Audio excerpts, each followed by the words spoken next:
nos va a deleitar con una alabanza para nuestro buen Dios.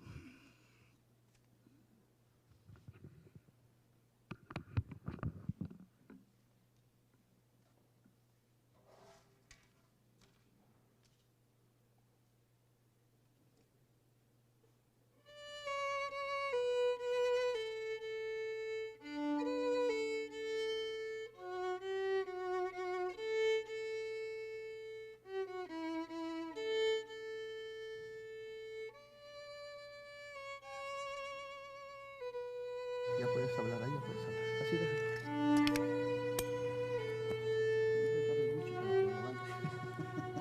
Para que aguante la batería. Si no usas el micrófono, ¿ok?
Amén. Recibe toda la gloria, decía el coro. Damos gracias a Dios por su bondad y maravillas. Reciban también con un fuerte aplauso a nuestros hermanos y amigos que se están conectando por medio de las redes sociales, en Facebook, en vivo. Démosle un caluroso aplauso. Somos los pastores Mario y Pati Torres, de aquí de la bella ciudad de Rockford. Sean todos bienvenidos. Nos da gusto que estén con nosotros. Amén. El día de hoy vamos a continuar nuestro estudio en el Evangelio según San Juan. Si usted no tiene una Biblia, ahí afuerita en el lobby tenemos, levanten la mano, ahí le hacemos llegar una. Así que si no, puede ver ahí en su teléfono la versión que usted más guste. Amén. Así que sean todos bienvenidos. Hoy 30 de enero de 2022 vamos a continuar con nuestra serie del Evangelio según San Juan. La semana pasada terminamos ya el capítulo 17, mire qué bendición, ¿verdad? Estuvimos hablando sobre cómo cuando Jesús ora por los futuros creyentes, ¿verdad? Y hablábamos que Jesús estuvo orando por unidad, ¿sí? Para que fuéramos uno, ¿verdad?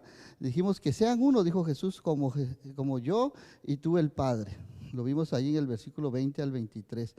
Oró por los futuros creyentes, oró para que olvidáramos nuestras diferencias, para que demostremos esa unidad entre hermanos y demos también testimonio, ¿verdad? Que el mundo crea al ver nuestra unidad.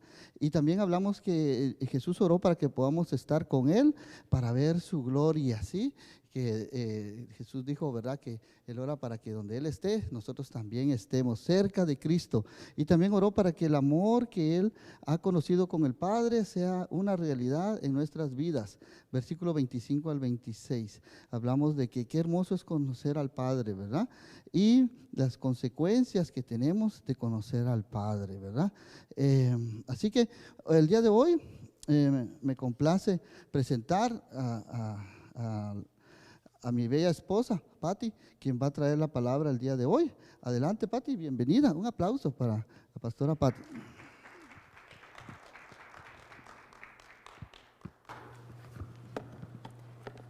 Solo, sí suena. Bueno, sí. Bendiciones nuevamente.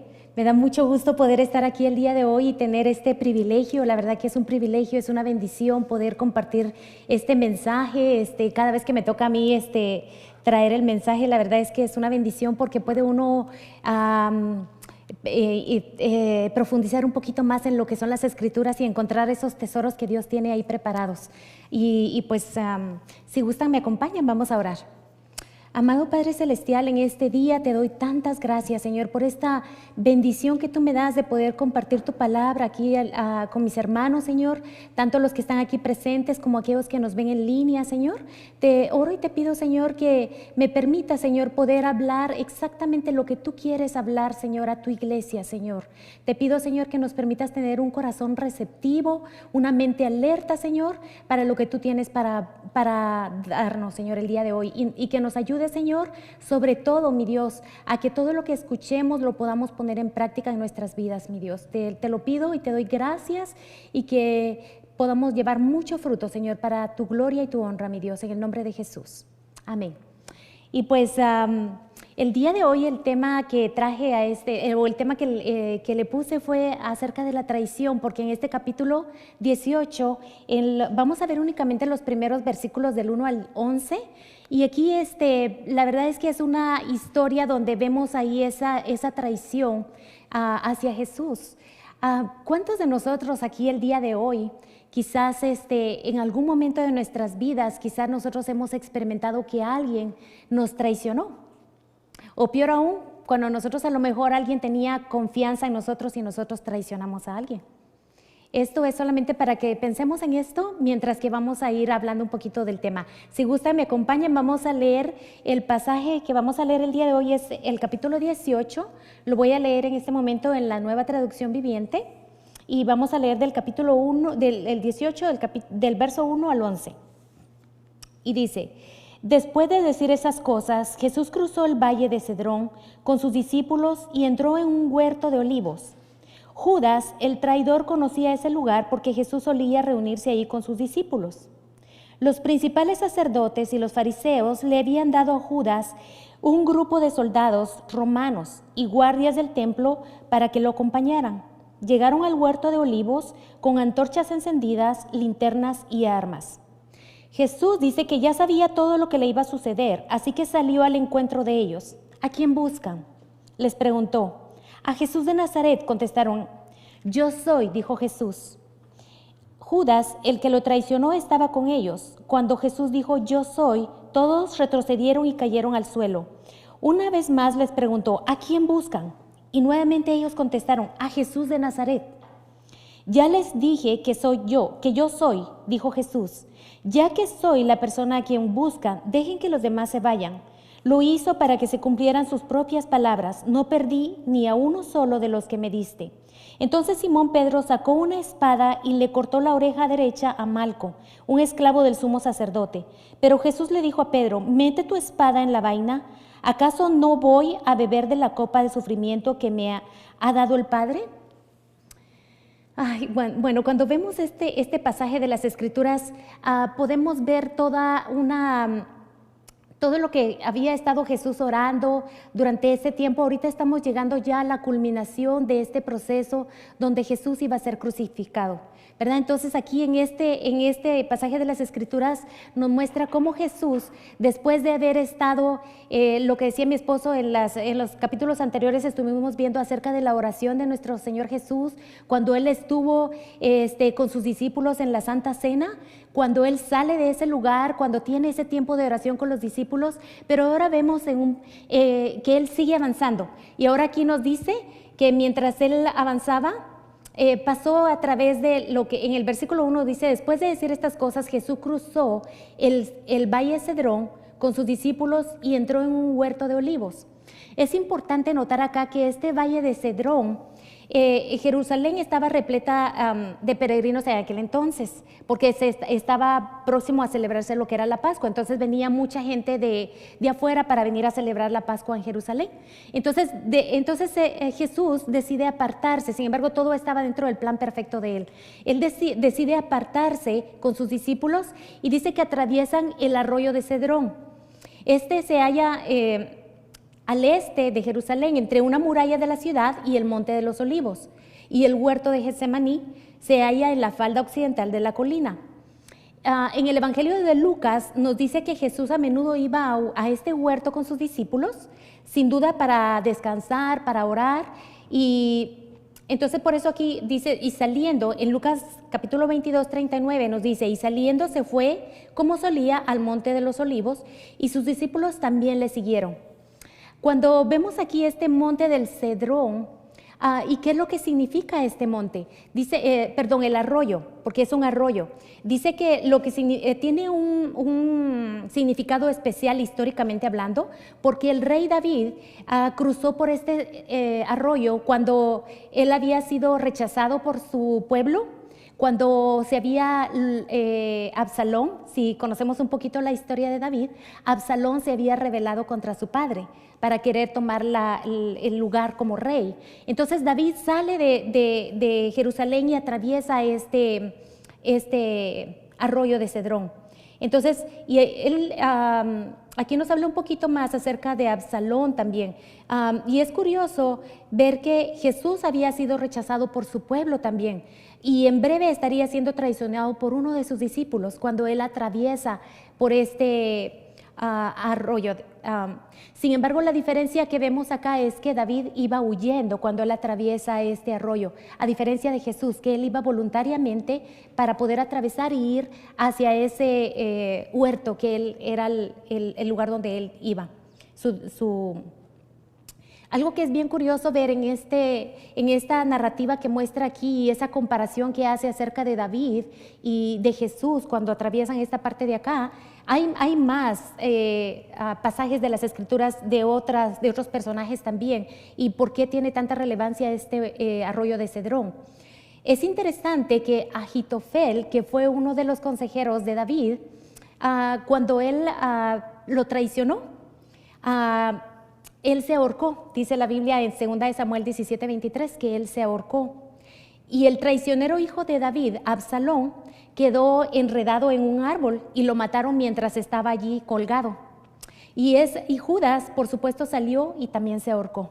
Entonces vemos aquí esta comparación que hacen las Escrituras, y cuando vemos Jesús dice que a través de este era algo también simbólico, en el sentido de que a través de este arroyo dice que había sangre que pasaba por ahí, porque en Jerusalén se hacían sacrificios de animales, y Jesús mismo, él iba a ser prontamente crucificado. Entonces, al ver que esa sangre que corría allí era un lugar muy oscuro, era un lugar triste, en el sentido de lo que Jesús sabía que le esperaba mientras él estaba caminando por ese arroyo. Entonces vemos también que el Getsemaní significa prensa de aceite. Actualmente dice que hay olivos antiguos hoy en día en este monte del Getsemaní, aunque seguramente no son los que estuvieron en el tiempo cuando nuestro Señor Jesús estaba allí en ese entonces, ¿verdad? Entonces, las aceitunas dice que eran recogidas y se exprimían en presas para extraer su aceite, que viene siendo un cuadro, una comparación acerca del sufrimiento que a nuestro Señor Jesús le esperaba en este proceso de este pasaje. Algo que es bien interesante ver es que la historia humana empezó en un huerto. Aquí vemos en Génesis, en el capítulo 2, en el versículo 8, que dice: después el Señor Dios plantó un huerto en Edén, en el oriente, y ahí puso al hombre que había formado. Y el primer pecado del hombre fue cometido en aquel huerto, en el jardín del Edén. El primer Adán desobedeció a Dios y fue arrojado del huerto, pero el postrer Adán, que aquí nos habla en 1 de Corintios 15:45 y nos dice, las escrituras nos dicen, el primer hombre Adán se convirtió en ser viviente, pero el último Adán, es decir, Cristo, es un espíritu que da vida. En un huerto el primer Adán trajo el pecado y la muerte a la humanidad. Pero Jesús, en el huerto de Getsemaní, sabía plenamente lo que le esperaba y, sin embargo, fue al huerto en obediencia a la voluntad del Padre. Él fue para ir a orar allí, trayendo así justicia cuando Él entregó allí lo que Él sabía que Él le esperaba. Entonces Él lo trae ahí al monte, Él va a orar ahí a este monte Getsemaní y Él... allí en eso es donde Él derrama su corazón delante del Padre. Entonces, vemos aquí en Filipenses 2:8 que dice, y estando en la condición de hombre, se humilló a sí mismo, haciéndose obediente hasta la muerte y muerte de cruz. Un comentarista hace la observación de que el primer Adán se escondió en el huerto, mientras que el segundo Adán salió al encuentro de sus enemigos. El primero se sentía el culpable, el segundo era inocente. Fue en un huerto donde Jesús fue crucificado, enterrado y resucitó en victoria. Hay otro en Juan, un poquito más adelante, lo vamos a ver en el próximo capítulo, en el 19 y también en el 20, donde habla acerca de este huerto. Nos dice que cuando Él fue crucificado, donde fue crucificado, en el área donde fue crucificado hay una versión de la Biblia que dice que estaba cerca de un huerto y hay otra versión que dice que estaba en un huerto. Entonces vemos aquí en la parte donde el huerto de Génesis, el huerto del Edén, donde vemos ahí el pecado cuando entra por medio de Adán. Pero vemos ahora en este huerto, en el Getsemaní, cómo Jesús está allí derramando su corazón delante de Dios para poder entregar su vida. Y ahorita vamos a ver un poquito más adelante en esto. Y en este huerto donde Él fue crucificado, ahí mismo dice que había una tumba que nadie había usado todavía. Entonces, y en esa tumba Él fue enterrado. Pero en ese huerto, más adelante vamos a ver un poquito acerca de cuando Él resucitó, porque Él no se quedó ahí en esa tumba, Él resucitó, Él está vivo y ahí es donde podemos obtener esa victoria cuando Él resucitó, que es la victoria que nosotros como cristianos tenemos, la fe que hemos puesto en nuestro Señor Jesucristo, porque Él venció la cruz del Calvario, porque Él venció a la muerte. Y entonces vamos a ir a la siguiente parte. Entonces vemos aquí un poquito, bueno, terminando aquí un poquito acerca de la historia que un día terminará en otro huerto. Es bien interesante ver esto del huerto del Edén, porque hay otra en la ciudad celestial que Juan describe en Apocalipsis 21 y el capítulo 22 del 1 al 5, nos habla que en ese huerto no habrá más muerte, ni maldición, el río de agua de vida correrá incesantemente allí y el árbol de la vida producirá fruto en abundancia. Edén fue el huerto de desobediencia y pecado. Getsemaní fue el huerto de obediencia y sumisión. Y el cielo será el huerto eterno de delicia y satisfacción para la gloria de Dios. Así que qué hermoso poder saber de que a través de la historia podemos ver hacia atrás y ver el pecado que entró en la humanidad por medio de Adán, pero podemos ver a través de ahí mismo en Génesis, cuando Dios da la promesa de que Dios libertaría a su pueblo y nos libertaría del pecado y de la muerte por medio de su Hijo Jesucristo. Y por eso es que podemos ver hacia el futuro y podemos tener esa confianza de que un día estaremos con Él en ese huerto donde dice que no va a haber más dolor, no va a haber más muerte, que el árbol de vida estará allí y será para sanidad a las naciones. Qué hermoso poder saber eso, ¿verdad? De que Dios ha preparado todo, Dios estando en control completo de toda la humanidad. Ahora en el punto 2 voy a hablar un poquito acerca de lo que fue la traición. Al principio les decía cuántos de nosotros quizás a lo mejor en algún momento de nuestra vida nos traicionaron. A lo mejor pusimos la confianza en alguien que era nuestro mejor amigo, una persona de mucha confianza y de repente nos sentimos traicionados.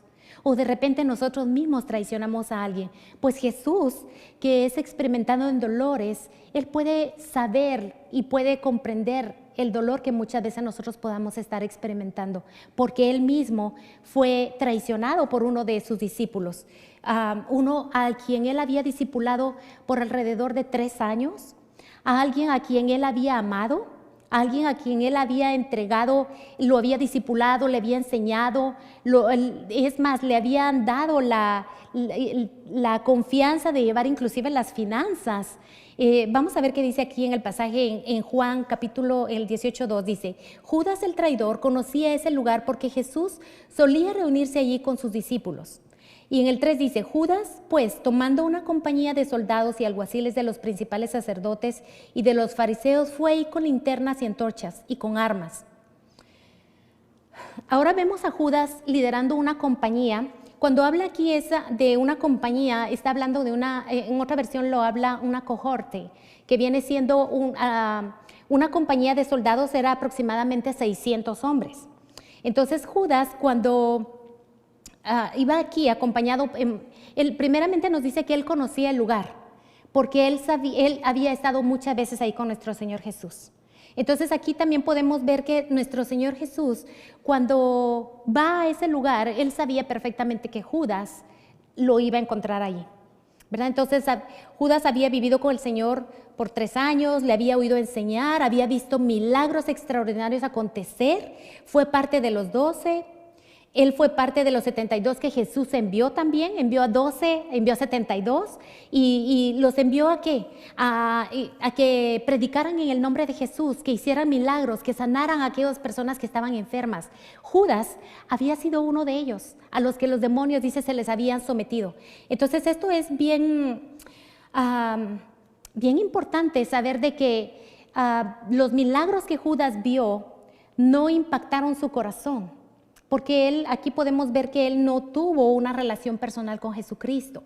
El libro de Juan no nos revela lo que los otros evangelios nos dicen. En los otros evangelios nos dan un poquito más de detalle acerca de Judas, acerca de esta narrativa, pero Juan se quería centrar no tanto en los otros detalles cuando Juan escribe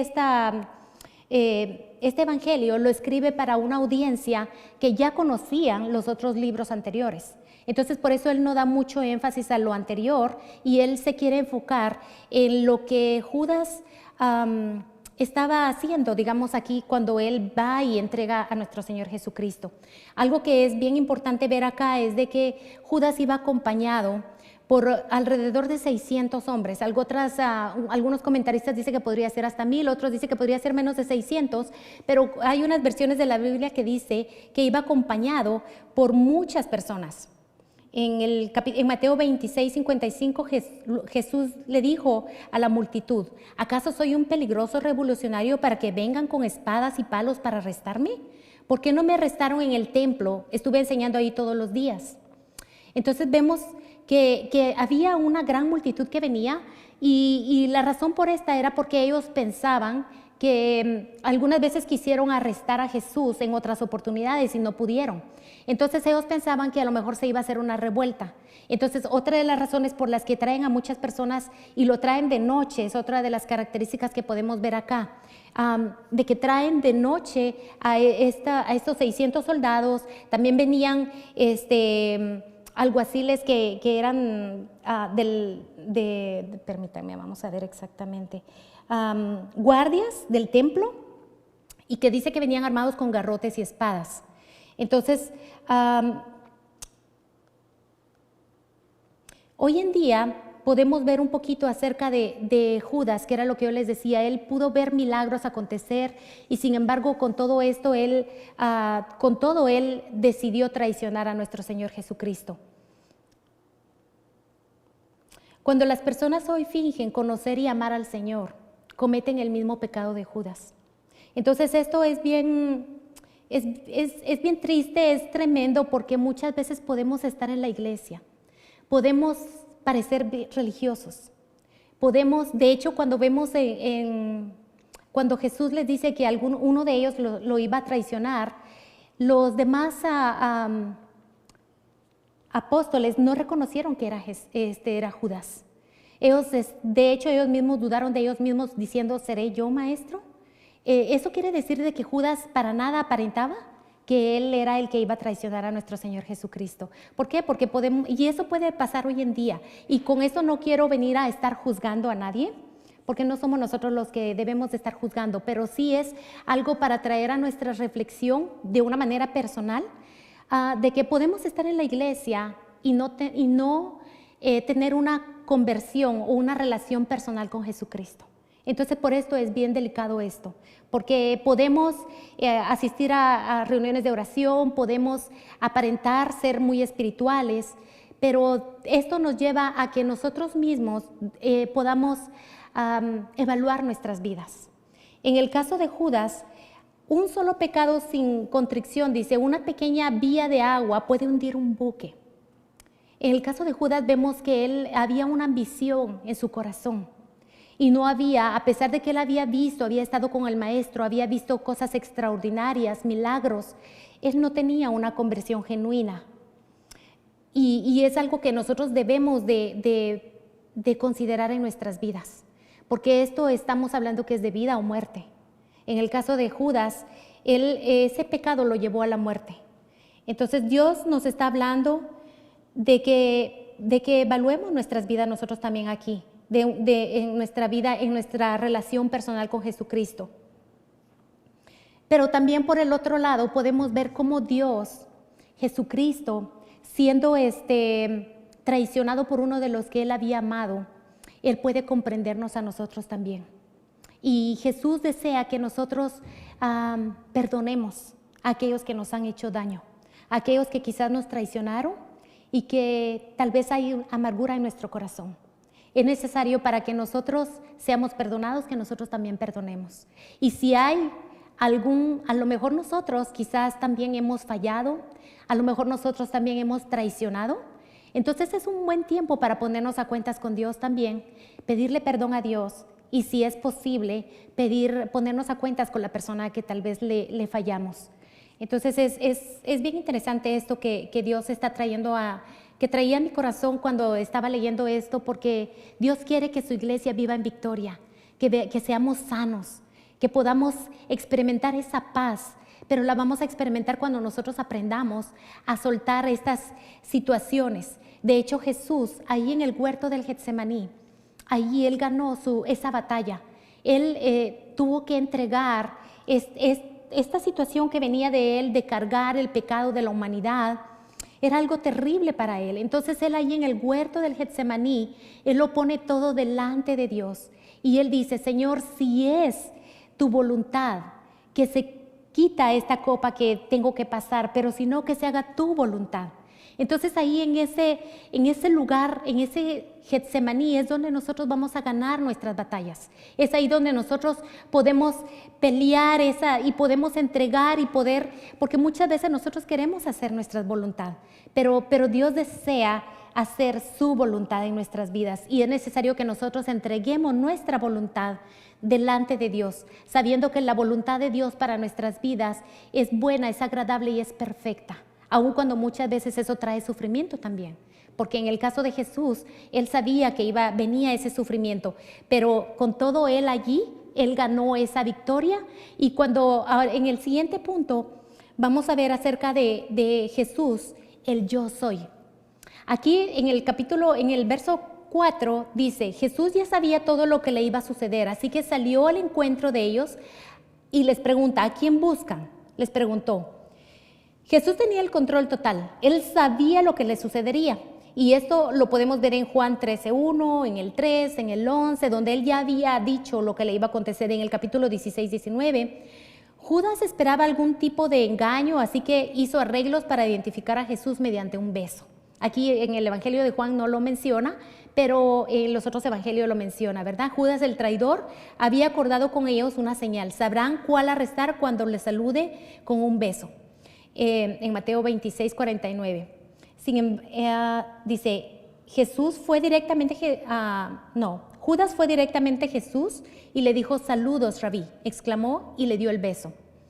Pero Jesús dejó estupefactos tanto a Judas como a los oficiales que venían a arrestarlo, presentándose valientemente ante ellos. Dice que no tenía nada que temer ni nada que esconder. Voluntariamente él sale al encuentro de ellos y les pregunta a quién buscan. Entonces esto es bien interesante porque él no salió huyendo como esperaban los sacerdotes. Por eso era que ellos habían mandado una turba de gente para que fueran a arrestar a Jesús, porque ellos pensaban de que iba a haber pleito, iba a haber contiendas, que a lo mejor traían antorchas, dice, porque se piensa que a lo mejor ellos iban a esconderse en el bosque, habían cuevas y posiblemente iban a salir a buscarlos. Sin embargo, aquí vemos que Jesús valientemente sale y dice a quién están buscando. Y él dice, cuando él se refiere al yo soy, en el capítulo 18:5 dicen, a Jesús de Nazaret, contestaron ellos, yo soy, dijo Jesús.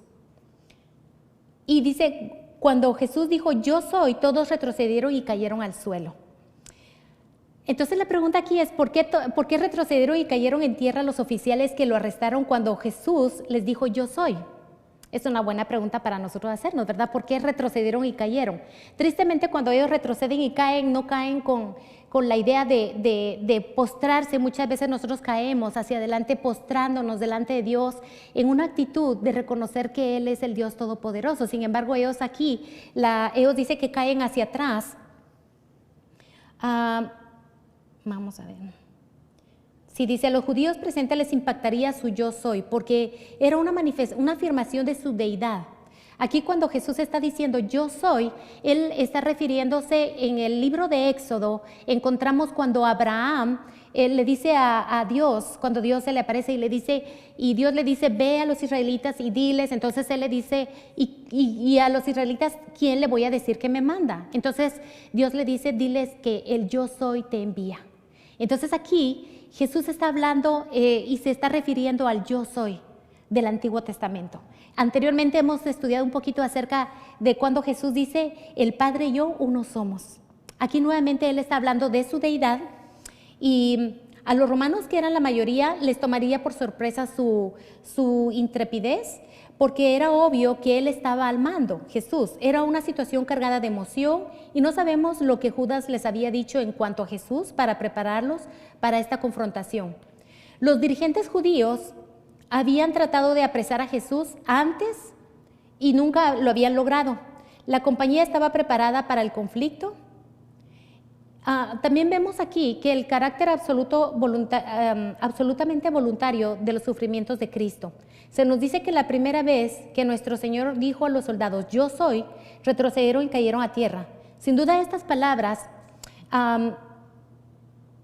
iban acompañadas de un poder invisible y oculto, porque las escrituras no niegan, sino hace Juan, que era un testigo presencial, un testigo ocular. Él hace, de hecho, él muestra 2 milagros en este pasaje que vamos a ver. Uno es donde Dios, Jesucristo, muestra su poder cuando Él dice yo soy.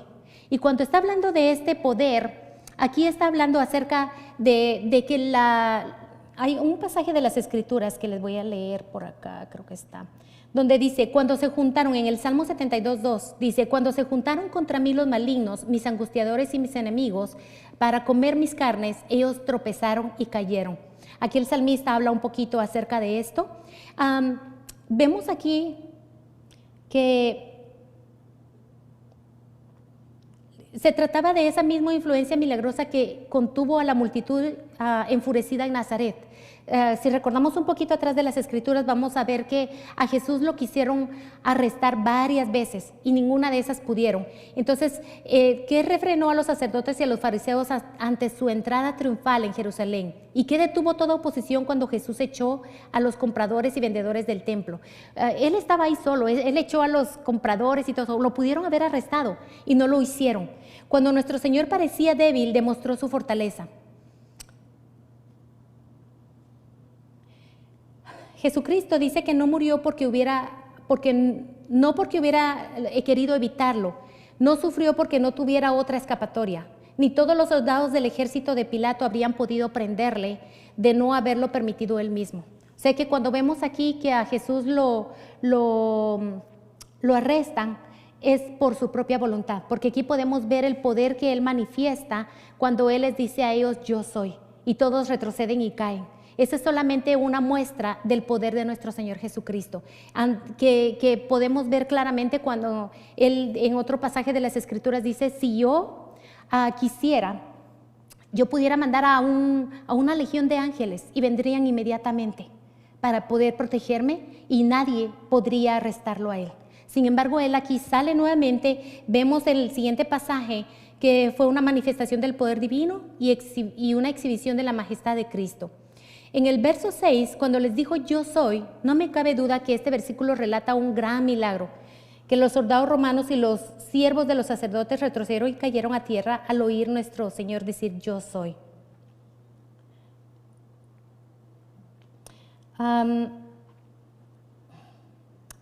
También podemos ver en el siguiente verso,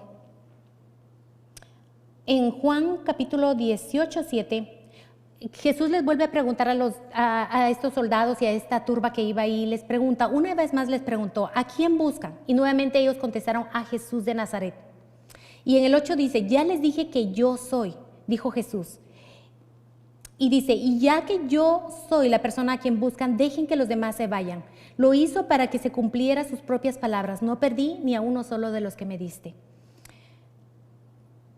Cuando vemos esto aquí es algo bien importante notar de que Jesús estando en esta condición donde Él estaba a punto de ser arrestado, donde Él sabía lo que a Él le esperaba, con todo Él sabía que sus discípulos eran débiles y Él trató de protegerlos aún hasta el último momento.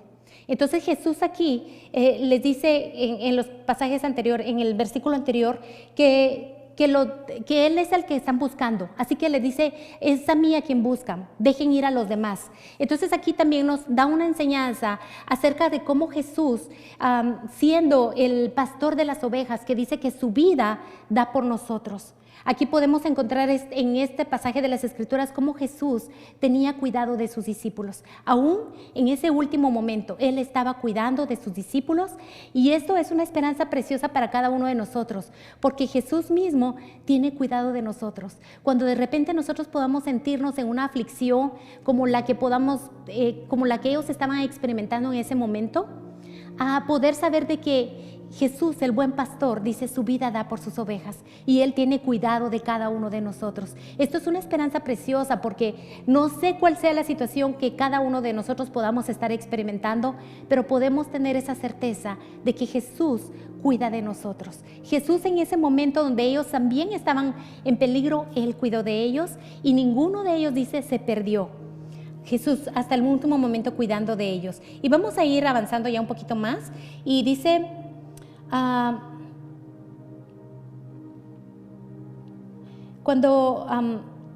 vamos a ver, en el punto 4 habla acerca de la espada y la copa. La espada representa lo que es la rebelión. En el versículo 10, Simón Pedro sacó una espada y le cortó la oreja derecha a Malco, un esclavo del sumo sacerdote. Yo les comenté que hay dos milagros que vemos aquí acontecer en este pasaje, y uno fue cuando Jesús declara que Él es el yo soy y todos retroceden y caen. Imaginémonos esta cantidad de soldados que caen todos hacia atrás. Estamos hablando alrededor de 600 personas o inclusive más. Pero este segundo milagro vemos que Pedro dice que le cortó la oreja derecha a Malco, que era un esclavo del sacerdote. Y pero Jesús le dijo a Pedro, mete tu espada en la vaina. ¿Acaso no voy a beber de la copa de sufrimiento que me ha dado el Padre? La orden del maestro a Pedro, mete tu espada en la vaina, fue una clara sugestión de la clase de lucha en la cual Jesús estaba comprometido y la que él mismo debía llevar a cabo hasta el final. Parece que el hombre siempre está listo a hacer, o nosotros estamos siempre listos a hacer uso de los medios externos para arreglar diferencias profundas o para arreglar nuestras situaciones o nuestros problemas. Pero aquí, y es lo que Pedro estaba haciendo,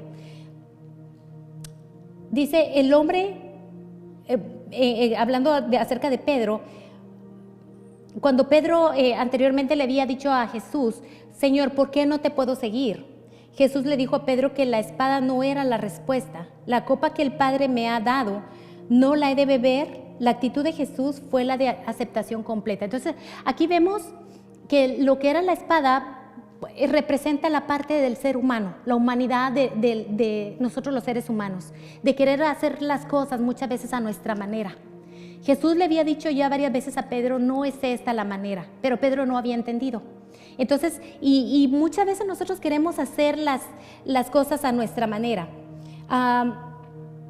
Todos los discípulos, dice, habían afirmado valientemente que su devoción a Cristo, y Pedro había decidido demostrarlo cuando él vino y sacó su espada para cortarle la oreja a Malco, que también dicen que posiblemente esa espada iba dirigida directamente hacia la cabeza, no a la oreja, pero Pedro viene y le corta la oreja. La espada de Pedro simboliza la rebelión contra la voluntad de Dios. También Pedro debía haber sabido que Jesús sería apresado y que se entregaría voluntariamente a sus enemigos. Pedro cometió toda equivocación posible, luchó contra el enemigo errado y consiguió el resultado equivocado. Estaba oponiéndose abiertamente a la voluntad de Dios y estorbando la obra que Jesús vino a realizar. Aunque admiramos su valentía y sinceridad, fue ciertamente una demostración de un celo sin conocimiento. ¿Por qué fracasó Pedro? Un poquito más adelante vamos a ir viendo cuando Pedro niega a Jesús, pero aquí podemos ver un poquito. Por un lado, había discutido con el Señor Jesús, le había advertido que Jesús le había dicho que Pedro le negaría a su maestro esa misma noche. Pedro se había quedado dormido cuando debería de haber estado orando. Eso lo vemos en los otros pasajes, cuando están todos en el huerto del Getsemaní. Habían 3 que Jesús había llevado y estaban los más cerca, y dice que ellos se quedaron dormidos. Entonces dice, mientras Pedro debería de haber estado orando, se quedó dormido. Entonces también menciona que Pedro descubriría que la espada que el Espíritu Santo nos da es el arma de los siervos de Dios usan al librar las batallas espirituales. Y en Efesios nos habla un poquito acerca de eso, que la espada que el Señor nos da es toda espada que es más cortante que la palabra de Dios, que dice que es como una espada más cortante que toda espada de 2 filos y que penetra lo profundo de nuestro corazón y discierne las intenciones que hay dentro de nuestro corazón. Entonces Pedro aquí estaba equivocado al usar una espada, al querer tomar él por su cuenta querer ir en contra de lo que era la voluntad de Dios.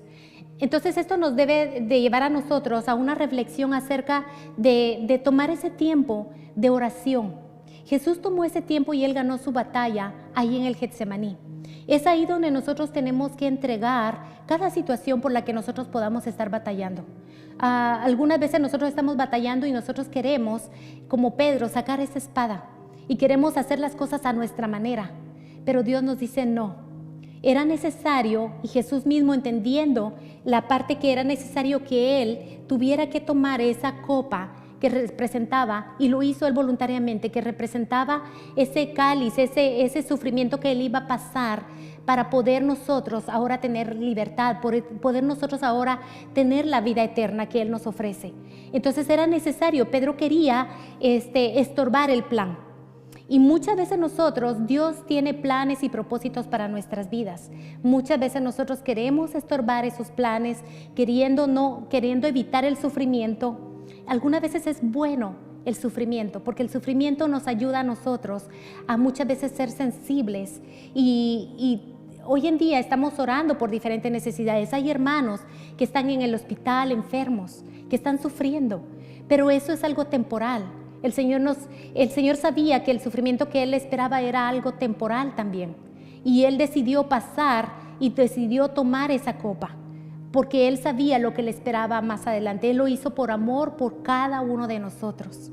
Entonces esto nos debe de llevar a nosotros a poder entender de que muchas veces podemos fracasar en nuestra vida por quizás no tener ese tiempo ahí en el Getsemaní. no pasar ese tiempo de oración allí en ese lugar. Entonces Dios nos está llevando a nosotros también a exhortar a que pasemos más tiempo en oración allí en el Getsemaní, a orar y a poder presentar cada una de nuestras situaciones, por difíciles que sean.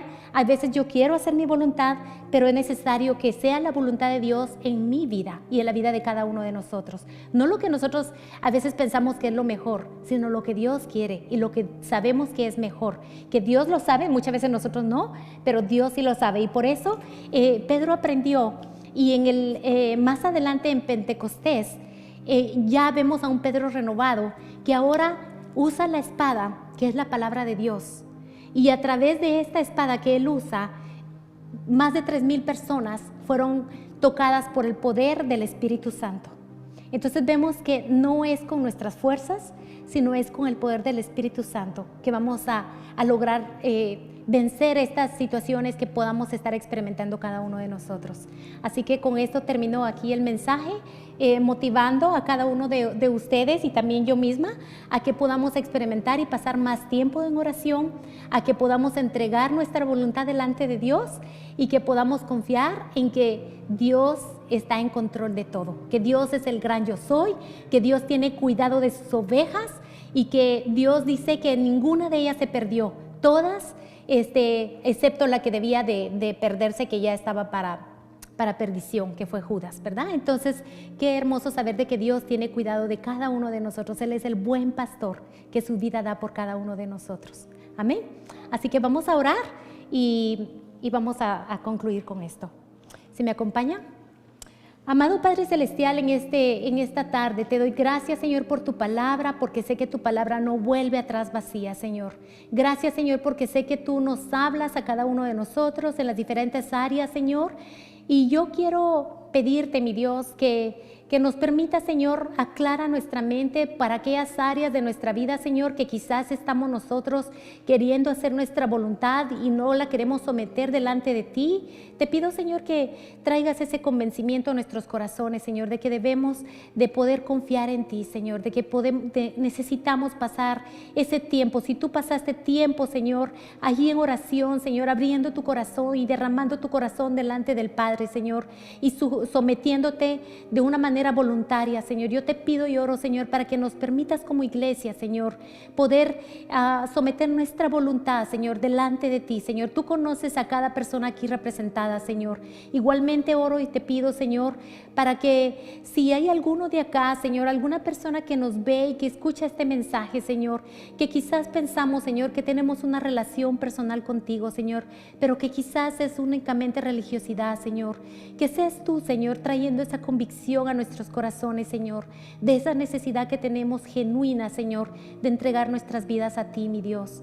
Igualmente oro y te pido, Señor, para que nos ayude, Señor, a poder seguir confiando en ti y ser agradecidos, Señor, por ese regalo precioso, Señor, que tú diste, Señor, por ser agradecidos, Señor, por tu amor, Señor, porque aún sabiendo tú lo que te esperaba, Señor, voluntariamente, Señor, diste tu vida por cada uno de nosotros, por amor, Señor, Señor, mas tú muestras tu amor para con nosotros, Señor, que cuando éramos pecadores, tú diste tu vida por nosotros, Señor, tú moriste por nosotros, Señor. Gracias te doy, amado Dios. Ayúdanos, Señor, a que valoremos ese regalo tan grande, Señor, que tú has hecho a favor nuestro, Señor, y podamos tener esa esperanza, Señor, de que un día, Señor, estaremos contigo, Señor, así como nos habla Apocalipsis, Señor, en ese huerto, Señor, allá en el cielo, Señor, donde no habrá más muerte, no habrá más dolor, Señor, donde tu presencia misma alumbrará todo ese lugar, Señor. Padre Celestial, te damos gracias, Señor, y te pido que bendigas la vida de cada uno de mis hermanos, Señor, y que nos ayude, Señor, a seguir adelante, Señor, a ser fortalecidos cada día, Señor, por tu Santo Espíritu, mi Dios. Te lo pido en el nombre de tu Hijo amado Jesús. Amén.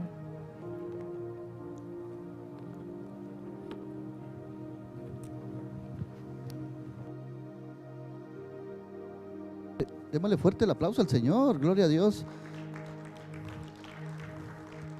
Gloria a Dios, porque la palabra de Dios no vuelve atrás vacía, ¿verdad? Reconocemos la grandeza de nuestro Dios y su gracia por nosotros. Si Jesús tuvo el poder para aturdir, ¿verdad?, a una gran turba que venía a arrestarlo, ¿verdad?, sanar una oreja, ¿verdad?, que estaba caída, ¿verdad? Jesús podía haberse salvado a sí mismo del arresto, del juicio, incluso de la muerte, pero Él se sometió voluntariamente y lo hizo por amor a nosotros, hermanos. Así que damos gracias a Dios porque todo lo que Él padeció en la cruz lo hizo por amor a ti, a mí, a todos. Así que seamos cartas abiertas al mundo, dice Pablo, ¿verdad? Demos un buen testimonio y agradezcámosle a aquel que murió en una cruz por nosotros. Así que damos gracias a Dios, no se vayan.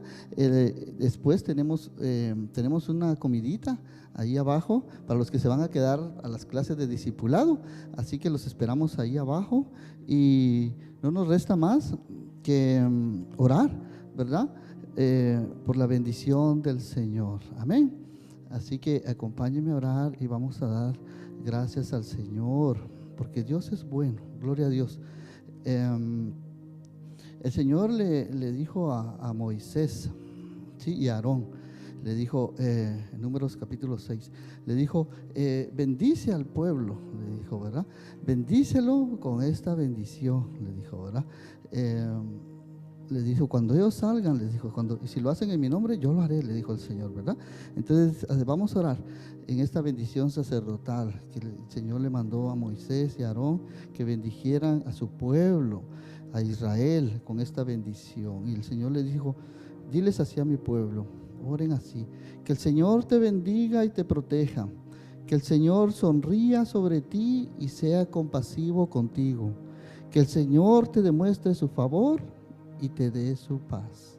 Y cada vez que Aarón y sus hijos bendigan al pueblo de Israel en mi nombre, dijo el Señor, yo los bendeciré. Gloria a Dios. Así que la paz de Dios esté contigo, te proteja y te bendiga donde quiera que vayas. Que su gracia y su favor esté sobre ti, con los tuyos, y sea compasivo contigo. Que el Señor te demuestre su favor y su misericordia, y el Señor te dé su paz. En el nombre de Jesús, sean todos bendecidos. Los esperamos la próxima semana. Somos los pastores Mario y Pati Torres, de aquí la bella ciudad de Rockford. Están todos cordialmente invitados a venir. Estamos guardando las medidas de seguridad, distanciamiento, para que tú estés confortable y seguro. Aquí está nuestra página web, visítanos, ahí está Iglesia Vida Eterna Rockford.com, visítanos en Facebook también y en YouTube. Comparte las predicaciones y mándanos un email. Que el Señor te bendiga. Nos vemos y hasta la próxima semana. Muchas gracias a todos por su atención. Les esperamos el próximo domingo. Bendiciones para todos.